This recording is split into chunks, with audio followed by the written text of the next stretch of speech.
Saudara, mari kita berdoa sama-sama sebelum kita merenungkan firman Tuhan. Tuhan, kepadamu kami kembali datang, kami membawa diri kami, pikiran kami, hati kami serahkan kepadamu Tuhan. Bicaralah Tuhan, berkaryalah, dan biarlah firman yang kami baca, kami renungkan ini boleh membawa kami mengikut-Mu lagi dalam perjalanan kami sebagai murid Kristus. Terima kasih ya Tuhan, kami serahkan waktu di depan kami ke dalam tangan Tuhan. Di dalam nama Tuhan Yesus kami berdoa. Amin. Selamat pagi saudara. Saudara, mari kita melihat satu bagian firman Tuhan dari Kisah Para Rasul pasal kedua ayat 1 sampai 13. Kisah Para Rasul pasal 2 ayat 1 sampai 13. Saudara, hari ini kita merayakan Pentakosta, dan seringkali saudara pada waktu Pentakosta kita melihat berbagai aspek dari pekerjaan Roh Kudus, tapi hari ini saya ingin mengajak kita melihat peristiwanya sendiri saudara di hari Pentakosta, di event itself. Kisah Rasul 2 ayat 1 sampai 13 saya akan bacakan di dalam versi TB2. Saudara boleh melihat di dalam Alkitab masing-masing. Demikian firman Tuhan.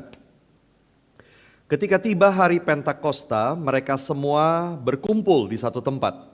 Tiba-tiba terdengarlah bunyi dari langit seperti tiupan angin keras yang memenuhi seluruh rumah tempat mereka duduk. Tampaklah kepada mereka lidah-lidah seperti lidah api yang bertebaran dan hinggap pada mereka masing-masing. Lalu mereka semua dipenuhi dengan Roh Kudus dan mulai berbicara dalam bahasa-bahasa lain seperti yang diberikan oleh Roh itu kepada mereka untuk dikatakan. Waktu itu di Yerusalem tinggal orang-orang Yahudi yang saleh dari segala bangsa di bawah kolong langit. Ketika terdengar bunyi itu, berkerumunlah orang banyak. Mereka terkejut karena mereka masing-masing mendengar orang-orang percaya itu berbicara dalam bahasa mereka sendiri. Mereka tercengang-cengang dan heran lalu berkata, bukankah mereka semua yang berbicara itu orang Galilea? Bagaimana mungkin kita masing-masing mendengar mereka berbicara dalam bahasa kita sendiri, yaitu bahasa tempat kita dilahirkan? Kita orang Parsia, Media, Elam, penduduk Mesopotamia, Yudea dan Kapadokia, Pontus dan Asia, Frigia dan Pamfilia, Mesir dan daerah-daerah Libya yang berdekatan dengan Kirene, pendatang-pendatang dari Roma, baik orang Yahudi maupun penganut agama Yahudi, orang Kreta dan orang Arab. Kita mendengar mereka berbicara dalam bahasa kita sendiri tentang perbuatan-perbuatan besar yang dilakukan Allah. Mereka semuanya tercengang-cengang dan sangat termangu-mangu sambil berkata seorang kepada yang lain, apa artinya ini? Namun yang lain menyindir, mereka sedang mabuk oleh anggur manis. Semikian jauh saudara pembacaan bagian firman Tuhan. Saudara, saya kira saudara kalau sudah beberapa tahun saudara menjadi orang Kristen, saudara membaca Alkitab, saudara akan sangat familiar saudara dengan kisah ini. Dan saya ingin mengajak kita melihat, memperhatikan dengan sederhana lagi saudara kisah ini. Nah saudara, bagian yang kita baca tadi adalah peristiwa yang disebut sebagai pencurahan Roh Kudus di hari Pentakosta. Dan apa yang kita baca tadi sebetulnya belum seluruhnya apa yang terjadi di hari itu, karena kisahnya masih akan dilanjutkan di ayat 14 sampai ayat 40 saudara. Kita tadi hanya baca sampai ayat 13. Karena Petrus akan berkhotbah, dia menjelaskan kepada orang banyak tentang apa yang terjadi dan dia mengajak orang untuk percaya kepada Yesus. Penjelasannya akan sangat panjang, tapi saya akan ajak kita fokus memperhatikan peristiwanya saja di event itself di ayat 1 sampai 13 ini. Nah saudara, pencurahan Roh Kudus di hari Pentakosta tidak bisa dilepaskan dari kehidupan dan pelayanan Yesus. Saudara, selama di dunia Yesus berkali-kali mengatakan bahwa dia akan kembali ke surga dan mengutus Roh Kudus untuk datang. Dan Roh Kudus ketika datang akan bersaksi tentang Yesus. Nah saudara, ini hal yang sangat penting sekali. Yesus berkata dia akan kembali ke surga, dia akan mengutus Roh Kudus datang, dan Roh Kudus ketika datang akan bersaksi tentang Yesus. Perhatikan ayat ini saudara ya. Ketika penolong yang akan kuutus kepadamu dari Bapa datang, yaitu Roh kebenaran yang keluar dari Bapa, ia akan bersaksi tentang aku. Aku akan mengutus Roh Kudus dan dia akan bersaksi tentang aku. Kemudian sebelum naik ke surga, Yesus berpesan lagi kepada para murid. Perhatikan lagi ayat ini. Dia melarang mereka meninggalkan Yerusalem. Yesus melarang murid-murid yang meninggalkan Yerusalem. Dan menyuruh mereka tinggal di situ menantikan janji Bapa. Yang sebagaimana dikatakannya, telah kamu dengar dari aku. Sebab Yohanes membaptis dengan air, tetapi tidak lama lagi kamu akan dibaptis dengan Roh Kudus. Tetapi kamu akan menerima kuasa bila mana Roh Kudus turun ke atas kamu, dan kamu akan menjadi saksi-saksiku di Yerusalem, di seluruh Yudea dan Samaria, dan sampai ke ujung bumi. Pesan Yesus adalah jangan pergi dari Yerusalem, tinggal dulu di situ, nantikan turunnya Roh Kudus. Dan ketika Roh Kudus turun, kamu akan menerima kuasa untuk menjadi saksiku di Yerusalem, Yudea, Samaria, dan sampai ke ujung bumi. Nah saudara, maka pencurahan Roh Kudus di hari Pentakosta adalah sebuah tanda bahwa ada sesuatu yang sudah selesai dan ada sesuatu yang belum selesai. Saudara, Roh Kudus datang karena karya penebusan dosa di salib sudah selesai. Misi Yesus untuk mati dan bangkit menebus dosa manusia sudah selesai. Misi Yesus untuk mati bagi saudara dan saya agar kita tidak perlu mati itu sudah selesai. Yesus sudah menang, Yesus sudah bangkit dan dia naik ke surga. Tetapi saudara, Roh Kudus juga datang untuk menolong kita, mendorong kita agar berita keselamatan itu disebarkan ke seluruh bumi. Agar banyak orang percaya dan menerima keselamatan. Agar banyak orang dilepaskan dari belenggu dosa dan kuasa setan. Roh Kudus datang untuk mengumpulkan orang percaya sampai akhir zaman. Dan itu belum selesai. Ada yang sudah selesai karya keselamatan Yesus. Dan sekarang Roh Kudus datang untuk meneruskan berita itu sampai akhir zaman. Dan itu belum selesai. Nah saudara, mari kita perhatikan sekarang apa yang terjadi di hari itu. Yang pertama, saudara, peristiwa itu terjadi di hari Pentakosta. Yang pertama saya ajak kita perhatikan. Nah saudara, jangan berpikir bahwa istilah Pentakosta adalah istilah yang baru muncul di sini karena Roh Kudus dicurahkan. Seakan-akan begini saudara, Roh Kudus dicurahkan lalu kita kasih nama apa ya hari itu? Hari Pentakosta. Bukan begitu saudara. Pentakosta saudara adalah hari raya orang Yahudi. Sudah lama ada hari itu. Itu adalah hari raya di mana mereka merayakan hari raya penuaian. Atau di dalam Alkitab TB2 disebut pesta panen. Hari itu saudara dikhususkan oleh orang Yahudi. Semua pria Yahudi harus pergi ke bait Allah pada hari itu. Mereka mempersembahkan korban kepada Tuhan. Mereka bersyukur untuk berkat yang mereka terima. Dan itulah hari Pentakosta. Hari raya orang Yahudi. Hari raya penuaian. Pertanyaan kita saudara adalah, mengapa Tuhan memilih hari Pentakosta itu sebagai hari pencurahan Roh Kudus? Mengapa Tuhan memilih hari raya penuaian itu sebagai hari pencurahan Roh Kudus? Ada dua kemungkinan alasan. Yang pertama saudara adalah di hari itu sangat banyak orang Yahudi datang ke Yerusalem dari berbagai tempat. Saudara, orang Yahudi waktu itu sudah tinggal tersebar di banyak tempat. Mereka tinggal di antara bangsa-bangsa lain, mereka menjadi penduduk setempat di situ, mereka bahkan berbahasa setempat di situ. Maka sama-sama orang Yahudi, tapi tinggal di daerah yang berbeda dengan bahasa yang berbeda. Tetapi setiap tahun saudara ada 3 hari raya di mana mereka wajib untuk datang ke Yerusalem dan beribadah di bait suci. Dan salah satunya adalah hari raya Pentakosta. Mereka datang dari berbagai tempat ke Yerusalem untuk beribadah. Itu sebabnya saudara tadi dikatakan waktu itu di Yerusalem tinggal orang-orang Yahudi yang saleh dari segala bangsa di bawah kolong langit.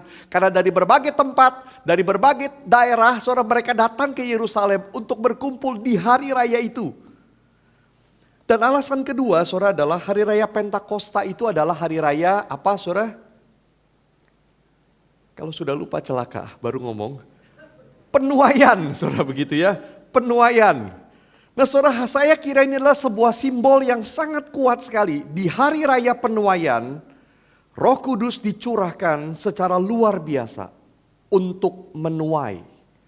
Bukan hasil panen biasa, tapi menuai jiwa-jiwa di seluruh dunia untuk percaya kepada Tuhan Yesus dan diselamatkan. Saudara, janji Yesus adalah kamu akan menerima kuasa bila mana Roh Kudus turun ke atas kamu. Dan kamu akan menjadi saksi-saksiku di Yerusalem. Bukan hanya di Yerusalem. Mulai dari Yerusalem, kemudian di seluruh Yudea, itu adalah daerah orang Yahudi di luar Yerusalem. Tidak berhenti di sana karena kemudian ke Samaria, itu adalah daerah setengah Yahudi yang bahkan dibenci oleh orang Yahudi.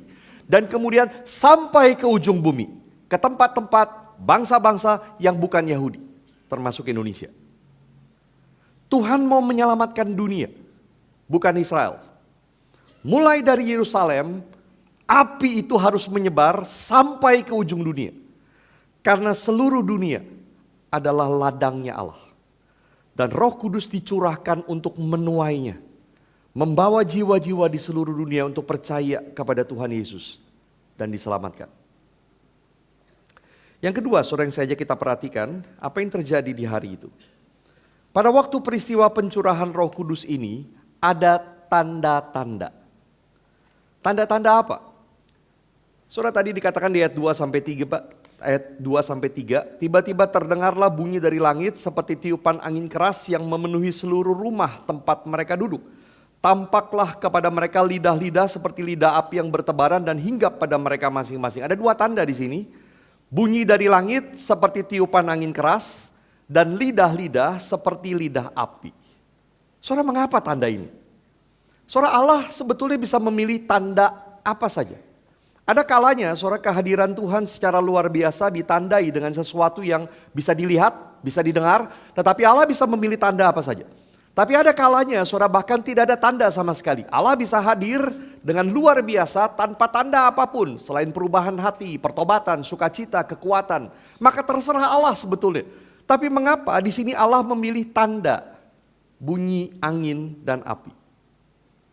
Saudara, penjelasan yang paling mungkin adalah karena angin dan api adalah tanda kehadiran Tuhan di dalam perjanjian lama. Soalnya istilah roh di dalam bahasa Ibrani, ruah, di dalam bahasa Yunani, pneuma, itu adalah istilah yang juga dipakai untuk angin dan nafas. Ruah, pneuma, bisa berarti roh, bisa berarti angin, bisa berarti nafas. Dan Nabi Yehezkiel, saudara, pernah mendapat penglihatan tentang lembah yang penuh dengan tulang belulang yang kering. Gambaran manusia yang sudah mati rohani. Dan kemudian Allah memanggil, hai nafas hidup, ruah, berhembuslah ke dalam orang itu supaya mereka hidup. Lalu mereka hidup. Dari tulang menjadi hidup. Gambaran manusia yang mati rohani dan dihidupkan oleh Roh Kudus. Dan api, saudara, juga adalah tanda kehadiran Tuhan di perjanjian lama. Saudara, Allah hadir waktu itu di dalam rupa tiang api menuntun Israel di padang gurun. Allah hadir dalam rupa semak yang terbakar pada waktu dia memanggil Musa untuk memimpin Israel. Saudara, maka Allah memilih angin, api sebagai tanda pencurahan Roh Kudus. Tanda kehadiran dia. Nah, kita bisa membayangkan saudara apa yang dirasakan oleh para murid waktu itu. Saudara, mereka mendengar bunyi seperti tiupan angin keras memenuhi seluruh rumah. Saya gak bisa niruin suaranya. Gitu. Seperti apa saya gak tahu bunyi tiupan angin keras. Saudara, mungkin tidak ada angin yang dirasakan bertiup. Tapi bunyinya terdengar dan memenuhi seluruh rumah. Lalu kemudian saudara, mereka melihat lidah-lidah seperti lidah api. Seperti apa itu? Saudara, kita tidak tahu. Mungkin seperti gambaran begini. Ada lidah api atau betul-betul bentuknya mungkin seperti lidah tetapi dari api yang menyala. Kita tidak tahu saudara persisnya. Tapi bisa dibayangkan saudara, mereka melihat itu bertebaran lalu kemudian hinggap pada mereka satu persatu. Seperti membakar mereka. Saya yakin saudara ada sebuah perasaan yang tidak bisa digambarkan. Perasaan gentar, takjub, bercampur aduk dalam diri mereka.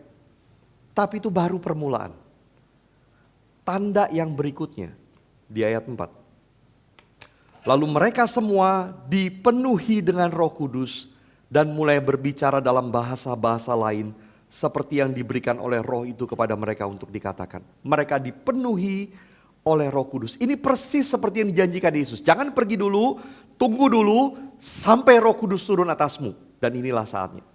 Dan perhatikan saudara, kemudian mereka mulai berbicara dalam bahasa lain seperti yang diberikan oleh Roh itu kepada mereka. Bahasa apa? Saudara perhatikan lagi ayat 6-11 ini tadi. Ketika terdengar bunyi itu, berkerumunlah orang banyak. Mereka terkejut karena mereka masing-masing mendengar orang-orang percaya itu berbicara dalam bahasa mereka sendiri. Mereka tercengang-cengang dan heran lalu berkata, bukankah mereka semua yang berbicara itu orang Galilea? Bagaimana mungkin kita masing-masing mendengar mereka berbicara dalam bahasa kita sendiri, yaitu bahasa tempat kita dilahirkan. Kita orang Partia, Media, Elam, penduduk Mesopotamia, Yudea dan Kapadokia, Pontus dan Asia, Frigia dan Pamfilia, Mesir dan daerah-daerah Libya yang berdekatan dengan Kirene, pendatang-pendatang dari Roma, baik orang Yahudi maupun penganut agama Yahudi, orang Kreta dan orang Arab. Kita mendengar mereka berbicara dalam bahasa kita sendiri tentang perbuatan-perbuatan besar yang dilakukan Allah. Saudara, mujizat apa ini? Ada yang menduga, saudara, mujizat ini bukan mujizat berbicara, tapi mujizat mendengar. Saudara bisa mengerti bedanya? Mujizat mendengar kira-kira begini. Murid-murid Yesus bicara saja di dalam bahasa mereka, tapi setiap orang yang mendengar dalam bahasa sendiri. Auto translate, saudara.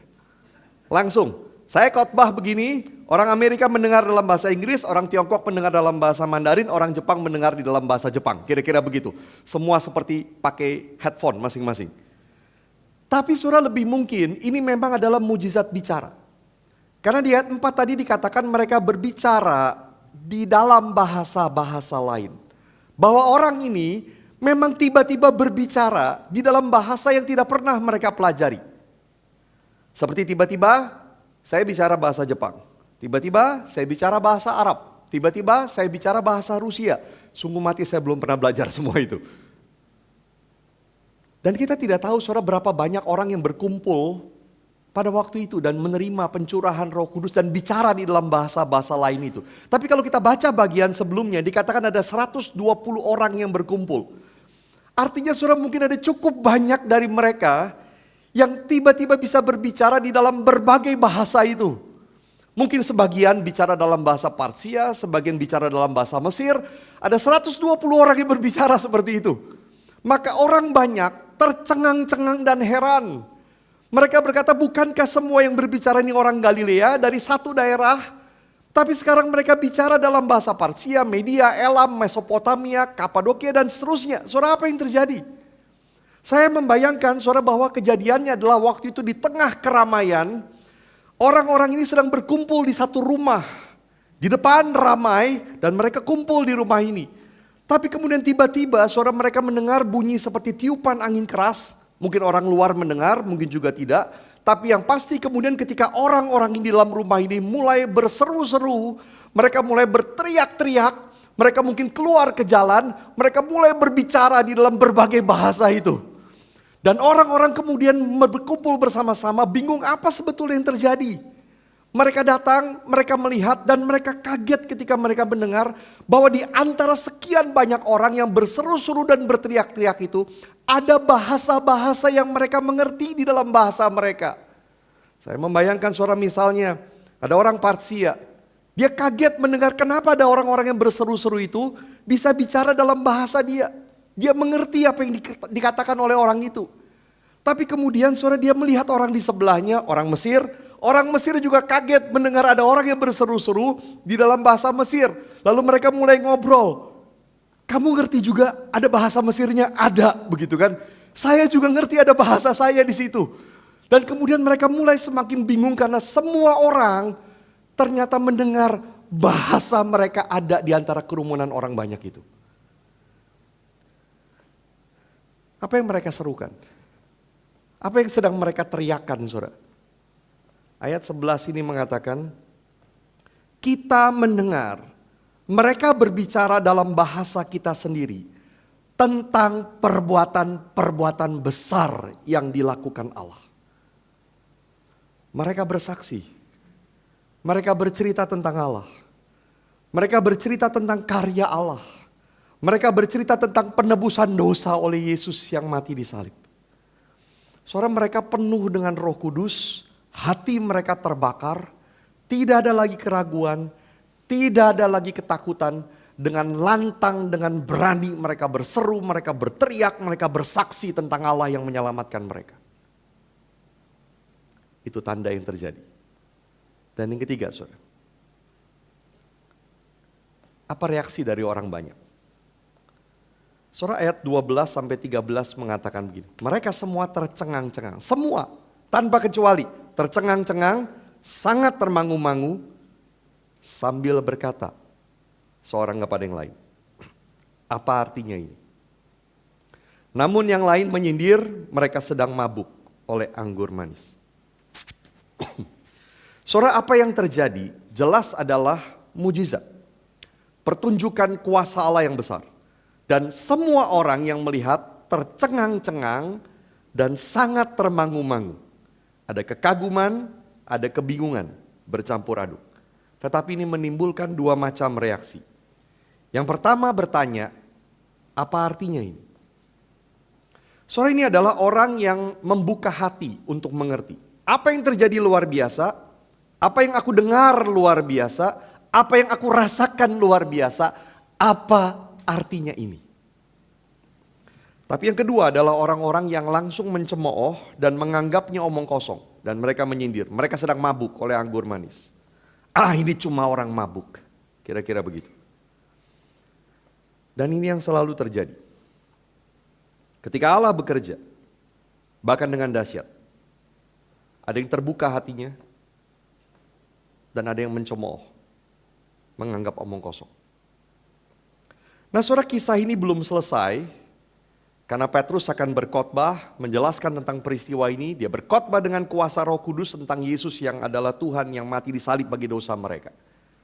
Tapi kita sampai di sini. Beberapa hal lebih jauh yang saja kita renungkan tentang peristiwa Pentakosta ini.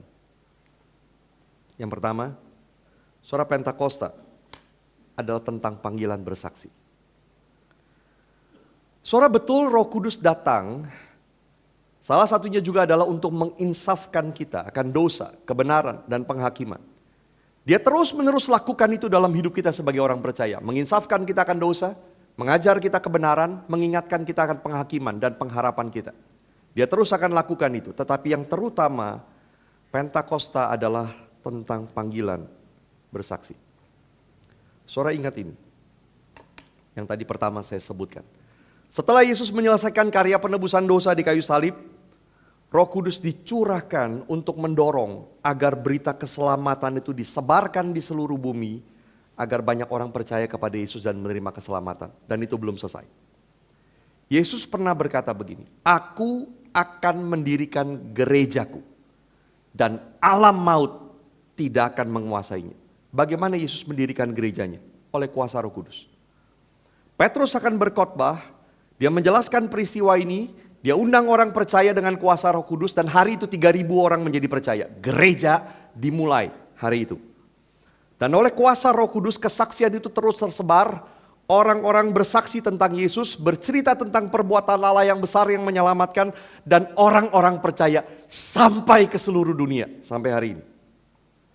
Aku akan membangun gerejaku, kata Yesus. Dan bagaimana alam maut tidak akan menguasainya? Oleh kuasa Roh Kudus. Saudara, gereja, orang Kristen sepanjang zaman bisa mengalami penganiayaan, bisa mengalami dibunuh, bisa jatuh juga ke dalam dosa, tapi tidak pernah akan binasa. Roh Kudus akan terus menjaga, menopang, memimpin sampai akhir zaman, dan kita akan berjumpa dengan Yesus nanti di surga. Saudara, banyak orang ketika bicara tentang Pentakosta, yang diingat adalah bahasa roh. Tapi kalau kita perhatikan, saudara, di dalam peristiwa Pentakosta, tidak ada bahasa roh seperti yang dimengerti sekarang oleh banyak orang. Karena yang ada di sini adalah roh mengaruniakan mujizat. Orang-orang bicara di dalam berbagai bahasa yang tidak pernah mereka pelajari untuk bersaksi tentang Tuhan. Dan ini bukan untuk satu bangsa, tapi untuk seluruh dunia. Kalau saudara perhatikan daftar yang disebutkan dalam Kisah Para Rasul tadi, itu mencakup semua bangsa yang dikenal saudara di zaman itu. Mulai dari 3 daerah timur, Parsia itu adalah Persia atau Iran. Media dan Elam, lalu kemudian bergerak ke barat, Mesopotamia itu Irak, lalu Yudea, mungkin maksudnya bagian ujung dari Yudea, lalu berbagai provinsi di Asia Kecil, Kapadokia itu adalah Turki, lalu Pontus, Asia, Frigia, Pamfilia, kemudian ke Mesir. Lalu bergerak lagi ke barat, Libya, dan akhirnya Roma, pusat kerajaan superpower di zaman itu. Masih ditambah lagi, baik orang Yahudi, penganut agama Yahudi, artinya bukan orang Yahudi tapi ikut agama Yahudi, tapi juga orang Kreta, itu adalah orang Yunani, dan bahkan orang Arab. Seluruh dunia. Saudara jangan tanya kenapa tidak ada bahasa Indonesia. Belum ada. Belum dikenal saudara waktu itu. Tapi semua daerah, wilayah yang mereka kenal waktu itu dicantumkan di situ. It is international saudara. Kesaksian itu disampaikan ke semua bangsa. Karena semua bangsa butuh Tuhan Yesus. Dan Pentakosta saudara bukan tentang pengalaman. Pentakosta bukan tentang bahasa roh. Pentakosta bukan tentang kuasa untuk melakukan mujizat, kesembuhan dan sebagainya. Pentakosta adalah tentang panggilan bersaksi. Roh Kudus akan memberikan kuasa waktu kita bersaksi. Sampai Tuhan Yesus datang kembali. Yang kedua saudara, harapkanlah lagi. Lagi dan lagi pencurahan Roh Kudus. Saudara Jonathan Edwards, seorang teolog besar, pemimpin dari kebangunan rohani di Amerika, hampir 300 tahun yang lalu. Saudara dia mengatakan begini, mungkin agak kecil saya bacakan. Sejak kejatuhan manusia dalam dosa sampai hari ini, karya penebusan diteruskan terutama oleh kehadiran Roh Kudus secara luar biasa, extraordinary. Sekalipun selalu ada pekerjaan Roh Kudus menyertai, tetapi pekerjaan-pekerjaan besar yang meneruskan karya penebusan ini selalu terjadi dengan pencurahan Roh Kudus yang luar biasa. Pada masa yang khusus di mana kemurahan Allah ditunjukkan. Dengan kata lain saudara, dari waktu ke waktu Allah bekerja dengan cara yang luar biasa di dalam sejarah kekristenan. Allah mencurahkan rohnya dengan cara yang baru, tidak biasa, dramatis bahkan, masa-masa yang kita sebut sebagai kebangunan rohani. Saudara kalau kita mau tarik ke belakang, sebelum peristiwa Pentakosta, apakah Roh Kudus belum datang, belum bekerja di dunia, di antara manusia? Sudah. Saudara dari sejak penciptaan, kitab Kejadian mencatat sebelum dunia dijadikan ada roh Allah di sana. Waktu akan membangun kemah suci, Allah memenuhi orang yang membangunnya dengan roh Allah. Waktu Saul baru jadi raja, roh Allah berkuasa atas dia, memberi dia keberanian untuk memimpin. Demikian seterusnya. Sampai Yesus datang ke dalam dunia, dikandung oleh Roh Kudus. Waktu Yesus dibaptis ada suara dari surga dan ada Roh Kudus turun dalam rupa burung merpati. Roh Kudus selalu ada dan bekerja di dalam dunia, di antara manusia. Kalau begitu apa yang berbeda pada waktu Pentakosta? Kenapa dikatakan pada waktu Pentakosta Roh Kudus datang dan dicurahkan? Lalu apa bedanya dengan sebelumnya? Saudara mungkin ilustrasi ini bisa menolong. Pada tahun 1953, ada sebuah proyek besar yang dimulai, membangun sebuah bendungan besar di Sungai Nil untuk pembangkit listrik tenaga air. Perlu 17 tahun saudara sampai proyek itu selesai. Tingginya 104 meter, lebarnya 3,3 kilometer, sangat besar. Ketika bendungan itu selesai, pada upacara pembukaan, seluruh turbinnya dinyalakan. Dengan kapasitas penuh, 10 miliar kWh. Saya sampai takut salah melihat lagi saudara waktu itu, 10 miliar kWh. Dikatakan itu cukup untuk menerangi semua kota di seluruh Mesir waktu itu. Poinnya adalah begini, selama 17 tahun bendungan itu dibangun. Apakah Sungai Nil berhenti mengalir? Tidak, saudara. Bahkan ketika bendungan itu mulai diisi air, tetap ada air yang dibiarkan lewat mengalir. Dan air itu mengairi tanaman, air itu menjadi berkat bagi banyak penduduk Mesir, air itu dipakai untuk berbagai keperluan. Tetapi di hari pembukaan bendungan itu, air itu mengalir melalui turbinnya dengan full power dan menghasilkan kekuatan yang sangat besar, jauh melebihi apa yang mereka bayangkan. Seperti itulah Pentakosta. Roh Kudus ada dan terus menyertai dan terus bekerja. Sungai kuasa Roh Allah untuk memberkati kehidupan manusia terus mengalir. Tapi pada waktu Pentakosta, kuasa Roh Allah menyebar untuk menyalakan seluruh dunia dengan kuasa yang sangat besar. Dan itu terjadi bukan satu kali, tapi berkali-kali sepanjang sejarah. Saudara, Pentakosta adalah yang pertama dari pencurahan-pencurahan yang besar itu. Mungkin yang terbesar. It is irrepeatable. Tidak bisa diulang. Pentakosta hanya terjadi sekali. Tetapi setelah itu pencurahan besar terjadi lagi dan lagi. Allah bekerja dengan cara yang luar biasa. Kebangunan rohani terjadi lagi dan lagi di dalam sejarah. Pertanyaan kita hari ini. Masihkah kita mengharapkan lagi? Masihkah kita mengharapkan terjadi lagi di depan? Yang terakhir. Saudara perhatikan kata tiba-tiba. Tiba-tiba terdengarlah bunyi dari langit seperti tiupan angin keras dan seterusnya. Tiba-tiba terjadilah pencurahan Roh Kudus. Saudara, John Piper mengatakan istilah ini menunjukkan bahwa Roh Kudus itu bebas dan berdaulat dan tidak terikat oleh waktu atau cara. Kita tidak bisa membuat Roh Kudus datang.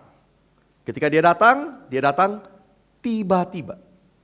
Ketika Roh Kudus datang dalam kuasa, dia datang tiba-tiba dengan caranya dan dalam waktunya sendiri, dan dia datang untuk menuai. Saya setuju itu. Tetapi sebelum peristiwa ini terjadi, murid-murid Yesus berkumpul di sebuah rumah di Yerusalem 10 hari lamanya sejak Yesus naik ke surga. Mereka kumpul di situ, berdoa, menantikan apa yang dijanjikan oleh Yesus. Menantikan pencurahan Roh Kudus. Dan di hari Pentakosta terjadilah peristiwa besar itu. Saudara, ini adalah sebuah pola yang selalu terjadi. Sebelum terjadi pencurahan Roh Kudus secara luar biasa atau kebangunan rohani, selalu ada orang-orang yang digerakkan Tuhan untuk berdoa. Dan itu cara Tuhan. Mereka berdoa sampai tiba waktunya Tuhan. Dengan caranya Tuhan. Tidak bisa kita atur. Tidak bisa kita tentukan. Tiba-tiba kebangunan itu terjadi.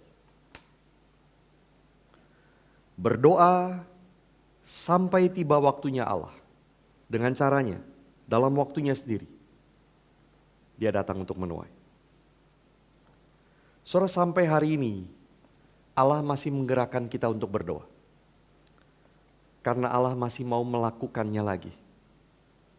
Pencurahan Roh Kudus, kebangunan rohani, mengumpulkan orang percaya sampai akhir zaman. Selalu ada pekerjaan Roh Kudus. Selalu ada orang-orang yang percaya sepanjang zaman. Tapi mari kita mengharapkan dan berdoa untuk pekerjaan-pekerjaan besar terjadi lagi. Meneruskan karya penebusan ini sampai akhir zaman. 2 reflection question saudara bagi kita. Yang pertama saudara, apa arti Pentakosta bagimu?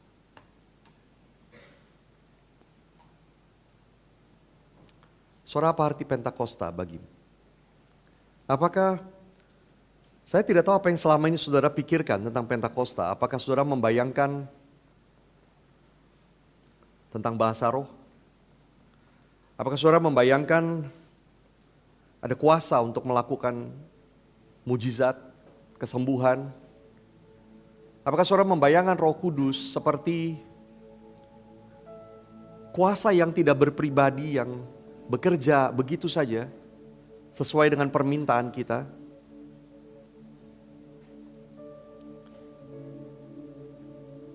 Kisah Rasul pasal 2 menceritakan the event itself, peristiwa itu. Pentakosta adalah tentang panggilan untuk bersaksi. Roh Kudus datang di hari Pentakosta karena ada yang belum selesai. Dia akan meneruskan berita keselamatan itu sampai ke ujung bumi. Dia mendorong kita, memberikan kita kuasa untuk menjadi saksi. Dan yang kedua, saudara, maukah berdoa lagi untuk kebangunan rohani? Saudara, mari kita bayangkan begini. Kuasa Roh Kudus terus bekerja. Ketika Injil diberitakan, ada orang percaya, ada orang percaya, ada orang percaya, terus menerus sepanjang zaman. Tetapi ada masa-masanya di mana kuasa itu begitu besar lagi bekerja. Dan menyalakan hidup banyak orang. Terjadi lagi, terus sepanjang zaman. Maukah kita berdoa lagi? Maukah kita berdoa lagi agar terjadi lagi penuaian besar lagi dikerjakan oleh Roh Kudus?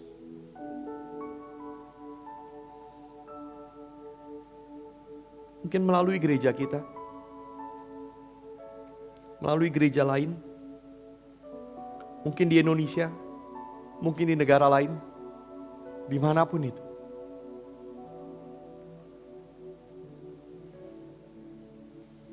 Mari kita berdoa sama-sama, saudara, dan masing-masing boleh berdoa kepada Tuhan, meminta sesuatu yang Tuhan gerakkan di dalam hatimu. Kalau saudara selama ini mengabaikan dorongan, gerakan dari Roh Kudus untuk saudara menjadi saksinya, saudara berdoalah kepada Tuhan.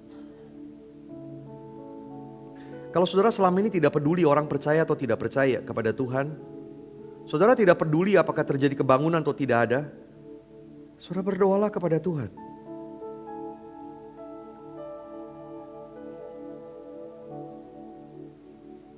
Di hari Pentakosta ini, kita datang dan kita berdoa agar Roh Kudus sekali lagi mendorong kita, memakai kita, dan bekerja dengan luar biasa di tengah dunia ini sampai Tuhan datang.